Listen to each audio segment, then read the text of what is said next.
What's up, people? I'm Shaggy the Opinionated Hippie, and this is part 3 of my reviewing and ranking the Rolling Stones studio albums. The 70s. Crazy time for the Stones. I already did the 90s and the 80s, or everything after the 90s and the 80s, all those. In previous videos, if you're interested, though I will drop the list of where all those are ranked together at the end of this video, though I won't tell you the reasons why. How did we get here from Frank Zappa? Because everything's trying to be connected to Zappa. In the 60s, Zappa gave interviews in which he commented on the Stones Beatles thing. He liked the Stones better. He was a guest DJ a couple times, and I know he played Paint It Black once. Might have played another Stones song. Other than that, there's not much, surprisingly, not much crossover in the two artists. At least as far as Frank referencing the Stones in his material, interestingly enough. But yeah, that's it. I'm going to rank these 6 that were from the 1970s, and then I'll drop that list on the screen when I'm done, and then I will show you where these fit in with the ones from the 80s, 90s, and beyond. So yeah, let's get on to number 6. Number 6 in the 70s is Black and Blue, their 13th studio album. This came out in 1976. I guess the story is with this album is Mick Taylor was gone. They were looking for a replacement. They invited several guitarists to sit in and pretty much jam with him. Like 3 of the songs on here are essentially just jams that they, I guess, either Mick improvised lyrics at the time or had them, or they added them later or whatever. But they're loose and jammy 100%. They invited Harvey Mandel, who's on 2 tracks, Wayne Perkins, who's on 3 tracks, including one with Harvey, and then Ron Wood, who is on a bunch of tracks, on guitar and vocals, and would eventually be the one they picked. Still there today. It's got 2 songs I absolutely cannot stand. Cherry O Baby, which is like a reggae, it's a cover, reggae song, and I don't really like Hey Negrita, which also has a reggae tinged. They're both loose, kind of just reggae jams. The opening track, Hot Stuff, is just a jam. It's them jamming. The words hot stuff being said. Anybody see that movie, Hot Stuff, in the 70s? Maybe it was early 80s. It was with Jerry Reed from Smokey and the Bandit.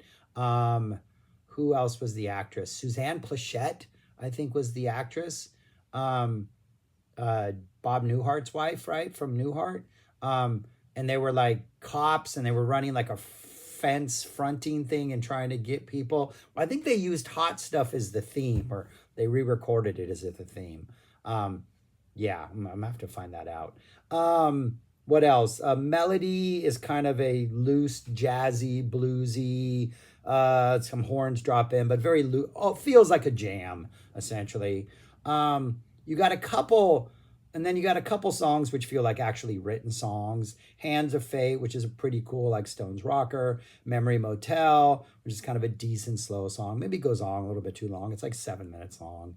And then the absolutely awesome Fool to Cry. Absolute winner. The highlight of this album. Brilliant song. Jagger dipping in a little bit in his falsetto. I'm just a fool to cry. Just great ballad. Awesome key work in there. And then Crazy Mama, which starts off with almost like a Beast of Burden, Tumbling Dice type guitar vibe jam. That's a pretty okay song. An interesting album more than anything. I don't like their flirtations with reggae. At least he's not doing a reggae, a sort of trying to tap into some sort of accent of a sort, which he would on the next album we're going to talk about.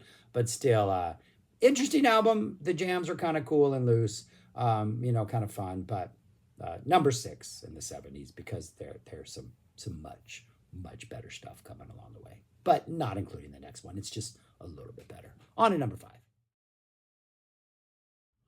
Number 5 is It's Only Rock and Roll, and I like about half of it. This came out, their 12th, came out in 74. A lot of guests on this, and I think the guests are bringing some of the good energy, like Billy Preston's playing piano on here, and clavinet, and Nicky Hopkins is on here, Ian Stewart. All the key action and like all of that is fantastic, and is some of the highlights of this and the album that's going to follow on this list. It's got some good songs, but I think it's inconsistent, and there are some weak songs that are just kind of the Stones doing the Stones thing. Opens up with If You Can't Rock Me, which is one of those self-referential, talking about being a rock star, kind of like Jigsaw Puzzle. And the whole thing is that instead of just a verse. It's kind of a fun energy song and like a standard opener. It just kind of at this point almost feels like a retread. Ain't Too Proud to Beg, interesting cover. Love the song, the original. Yeah. Ain't Too Proud to Beg. I mean, I'd rather hear the original, but I guess at this point they're maybe bringing awareness to artists that weren't aware of songs like this. I know I saw a Keith Richards documentary, I don't know, like a decade ago on Netflix, and he was talking about the first time the Stones came to the States. They were kind of afraid because so much of their set list was like American blues songs that they were simply covering, and they thought people would just like boo them for like just rehashing the blues stuff. And then they discovered that these white American audiences has never heard these songs before and thought the Stones had written them. So he felt, one, he was shocked at just the ignorance of the American listening public. But at the same time, I think he was like, okay, so we didn't feel so bad anymore. We were introducing an audience to these songs that might not otherwise have heard them. And maybe that's the case with Ain't Too Proud to Beg. I don't know. It's a different time. I was only 4 when this came out. It's only rock and roll, but I like it.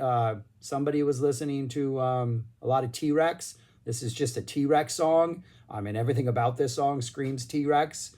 And I think T-Rex, most of his/their songs are better than this. I've never been a fan of this song. The next 2 songs, Till the Next Goodbye and Time Waits for No One, slower, acoustic-y, more ballady building things, fantastic. I think 2 of the highlights on this album. Till the Next Goodbye, really nice melody. Mick has this like softer tone on it. It's kind of gentle. And then Time Waits for No One, flirting with a little like 70s AM radio vibe, but really good guitar playing on there. Builds nicely. A nice long song, like 6.5 minutes long, but I think the journey's worth it. I think those are the 2 most interesting tracks easily on the first half of this album. Second half starts off with Luxury. Cannot stand the song. Mick's doing like this fa, like Jamaican. It's not Jamaican. It's, I don't know what it is. There's this accent, Caribbean type accent that I don't like. Reminds me of Phil Collins in Illegal Alien. Just like, don't. Just sing regular. Just don't. Dance Little Sister, which I like. A nice, tight, your typical Stones rocker. Kind of just down to business. Really seems drums and bass driven, and the guitar is really just like playing these nice, tight riffs. The way he says "stir," I don't think he says the I. It's like dance little stir, dance little stir. I don't think there's an I in it. It's a nice song. I like this song. If You Really Want to Be My Friend, another ballad that kind of builds. I don't think it's anywhere near as effective as the ones on the first half. Short and Curly's, like a bluesy piano slide infested type throwaway number. And then the final song, Fingerprint File. Nice long, kind of dark energy. It feels like a song, but also there's a looseness to it that maybe kind of predicts what's going to happen on Black and Blue, which is the album following this. It's a dark little kind of sleeper number that ends this album on a strong note. And I think more of this darkness would have benefited the album. But yeah, an interesting album. It definitely, we're at that point where after the album that preceded it, and then this one, if you were alive in the 70s listening to the Stones in real time, I think you're like, all right, we're starting to slide into ness. And this one has its moments, but for the most part, I don't think it's a mind blower. But my number 5 in the 70s, it's only rock and roll, and I like half of it, literally half of it. Yeah, all right, on to number 4. Number 4 is Goat's Head Soup. Don't know what number album this is. Came out in 1973. Is it their 11th? Maybe, right? If the one I just did was their 12th and this is the one before it, this would be their 11th. It's their 11th. An almost perfect side A, and then a side B in which we start to tread water and just becomes that Stones of like, it's only rock and roll and Black and Blue. Where we're just kind of maybe, doing a job and showing up and getting a paycheck. Though side A, I think, is pretty fantastic. Uh, two of my all-time favorite Stone songs are on here. Opens up with Dancing with Mr. D, which just has a nice dark kind of energy, a dark groove about it. This one also feels like it's kind of just a jam a little bit, but it's driven by a really nice tight riff, kind of darker energy. 100 Years Ago, one of my all-time favorite. I think it's like a clavinet that I think it's Billy Preston is playing, that is just one of the greatest intros to a Stone song, one of the greatest songs. There's like a nice little psych proggy jam in this with guitar and clavinet. 100 Years Ago, absolute underrated Stones classic. Coming Down Again is like an okay piano ballad, but then we get five do's, Heartbreaker. Another one with some awesome clavinet energy. Just another great energy. And then side A closes out with Angie, which I think is just a drop dead gorgeous, heartbreaking ballad. Angie, you're beautiful. I mean, just one of the greatest set of lyrics. It's so like recognizing that a relationship is over, but you still love somebody, and you know it's for the best, but you're still heartbreaking, and you tried and you cried. And I think Angie is, yeah, there's strings and yeah, there's all this production stuff going on, but it works beautifully. It is a Stone Cold classic. Angie is absolutely fantastic. That closes out side A if you have the vinyl. But then when we get to the second half, I think that's when we tread water, except for one brilliant song, a Silver Train, kind of a bluesy slide. I think there's a lot of slide infused rocker that I think if it was like a one take performance and they just got in a room and like knocked this out, the vibe and the feel of this song could have fit well on like Exile on Main Street. Like it could have been there on like side 3 or side 4, and I think it would have worked there. This one's just maybe a little bit cleaner, but I think if it was that had that raw sound, it would fit on there. Hide Your Love is like a nice piano driven like mid-tempo rocker, some really good guitar playing on there. Winter is just awesome, just this awesome sort of mid-tempo ballady type slower song. It's about winter. Any song that says I wish I'd been in California, I'm okay with. Lived in Texas more than half my life now. Still wish I was in California. It just costs way too much money for a teacher. Nice building momentum through the course of the song. Nice 5.5 minute just highlight easily on the second half of this album. I think this is like really strong stuff. Can You Hear the Music? Sort of this psyche woozy type mid-tempo rocker that just feels like it drags a little too much. I see what they're going for, but they don't quite pull it off.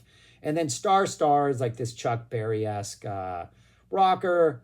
Star. The second half of this phrase is not the word star in the song. It's what a groupie does to stars. Yeah, and you can't put it on an album cover because nobody's going to sell it. Walmart ain't going to sell it. If you call a groupie a star, you know what they do to group stars. It's one of those songs. It's one of those hedonistic rock and roll Stones songs. Maybe not as clever as other stuff they would do, but not a bad song. Not a bad way to close the album. But in no way a bad album. I think the first half is great. Dancing with Mr. D, 100 Years Ago, do, Angie, Winter, even Star are pretty solid songs. And we just got some Treading Water with like maybe 3 of them. But yeah, good album. My number 4, right? My number 4 in the 70s, Goat's Head Soup. Number 3 is Some Girls, a near perfect album. We're pretty close. Like we have this weird resurgence at the end of the 70s. This is 78, 14th. We have a couple albums in which it looks like we're heading towards Treading Water like territory. And then they drop this, which is just, it's got that Stone swagger in it. It's got a little like dance bass going on there. They're like embracing, you know, whatever current music is happening at the end of the 70s, and I think they're making it work. Miss You is on here, just one of the great dance Rolling Stone songs. Boop, boop, boo, doo. I mean, just a great song, a great lyric. Jagger's so evolved so well into this frontman role. He's able to like just deliver lyrics like this, and just fantastic song. We get some frantic stuff like When the Whip Comes Down. Got some like nice frantic rock energy. An interesting like opening for the Stones to open with Miss You, which is definitely not one of those rockers that they tend to open with. So it's interesting. They ease us in with that, and they drop like the little more aggressive stuff next. We got Just My Imagination, another interesting cover song. Some Girls, which is just one of those songs that you're just like, is it okay? Are these lyrics okay? Is this something people are able to sing about? It's a classic Stones sleazy-esque rocker about women that is just the Stones. Only the Stones can get away with a song as awesome as Some Girls. Lies, kind of a nice rocker. Faraway Eyes, Mick at his most like country character, funny, indulgent, just Faraway Eyes is just one of those it's just one of those classic songs. The melody is great. The sort of cheesy indulgence of it is great. The countryness of it is great. Yeah, Faraway Eyes, just absolutely brilliant. Respectable, kind of a nice, tight, upbeat rocker. Before They Make Me Run, a Keith song. Beast of Burden, absolute swag. Just the groove, the riff, the energy, and then Shattered, which is just like Shattered. I mean, you feel shattered, you feel tense, you feel upbeat when you hear the song. Like you feel things. This album makes you feel things. After 3 albums were like Goathead Soup was like half a great album. Then the other 2, you're just like, okay, this is the Stones doing the Stones. Like, I'm not shocked. I'm not, nothing's too intriguing. It's not like, it's just the Stones being the Stones. Then this album, Miss You, kind of out of left field, kind of a different song. Some Girls, you're like, ooh, okay, this is the Stones being bad boys again. Faraway Eyes, just fun, silly, but gorgeous and country and just perfect. Beast of Burden, you just want to, I'll never be. Just, yeah, they return to the top of their game here. And this might be their last apex mountain before the rest of their career is all downhill from here, though there are moments. But yeah, this was truly the last. I dare to call this great album that the Stones dropped before everything just became looking for highlights on albums. But yeah, my number 3, Some Girls. Number 2 is Sticky Fingers. Came out in 1970, right? 71. This is a perfect album. Like 1 and 2 on this list are perfect albums. This is number 2 for me only because the other one that's number 1 is a double album, and I still feel like, especially the second half of that album, I'm starting to really every year fall in love with those songs even more than I had. Where this one, I've just played to death. And I just listened to it earlier today just to remind myself, like, are you really putting this in number 2? And I was like, wow, I can't. This is a perfect album. Like, there's not a bad song on here. The sequencing is perfect. Everything about this album is perfect. Brown Sugar is the opener on side A. And then side B, the opener is Bitch, which has one of the greatest horn parts in all-time rock. Just one of the greatest riffs, one of the greatest horn parts, just absolutely ridiculous. Both of these sides, this album, it's perfect. After Brown Sugar opens, you get Sway, a nice streamlined, tight little rocker. You get Wild Horses, one of the greatest ballads ever written. You get Can't You Hear Me Knocking, a nice little epic jam session at the end where Mick Taylor shows why he matters to this band. You get You Gotta Move, a nice perfect cover song. Side 2 opens up with Bitch. You got a nice slow I Got the Blues. And then you got Sister Morphine, which is just haunting and mysterious and makes you feel some dark emotions. And it just like, it's next level Stones. Like, they've taken their writing to the complete next level with Sister Morphine. Then you get Dead Flowers, which is one of the greatest fun country songs. It's just like, it's funny, but it's like, feels like a real country song. It's like them once again respecting the art form, yet putting out a song that is in some way like you would never actually hear a real country artist do. And then you got Moonlight Mile, which is just, it's just another moonlight mile on the way. I mean, it's just beautiful. Another haunting, slowly building, unfolding, atmospheric, just stone cold classic to end the album. Like there's not a bad song on here. Not a bad decision was made on here. The sequencing is perfect. The balance of ballads and slow songs and fun songs and rockers. Like you get a little bit of everything. Everybody is at the top of their game. Yeah, this album is perfect. It's a perfect album. It's only my number 2 because number 1 is also a perfect album. But yeah, it's number 1B. This is number 1B. Or it's number 2. But yeah, Sticky Fingers. Absolute classic album. But it's my number 2 because the next one, well. And my number 1 album, Exile on Main Street, 1972. A double album, a little bit of everything. It's ragged, it's raw, it feels rushed. One of the songs, I Just Want to See His Face, almost sounds like they played it in that room and recorded it in this room, but that's the version we get.